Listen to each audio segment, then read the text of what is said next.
Doo-wop kind of was like, yo, you got some heat. Let's see where we could take this.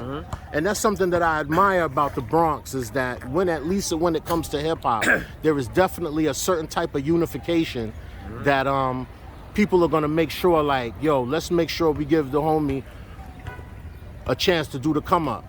And being that Bronx is like the birthplace of hip hop, people make sure that they solidify that type of that unification. You know what I'm saying? So Eddie Press called me, was like, yo, you know, we going to do this, you know, hip hop thing. You know what I mean? We're about to do a whole crew. Like, I need you to be down. Like, once you come to the crib, you know what I'm saying? And like, once again, I went to the crib and, you know, did my little thing. And I was a real little guy back then.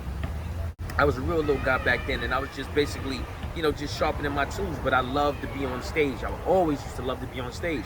And because I had so much showmanship and being on stage and wasn't scared to do nothing, you know, I was just like, Eddie Press was just like, yo, you know, I want you to rock with us. You know what I'm saying? Doo-wop was like, yo, I want you to rock with us.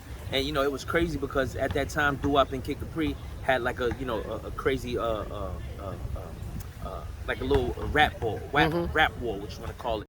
During that time, like, and I'm from Kingsbridge, and Kid Capri's from Kingsbridge, you know what I'm saying? So, but, you know, me personally, you know, I did that because my man Eddie Press, you know, he's family. He's like family. He's like blood to me.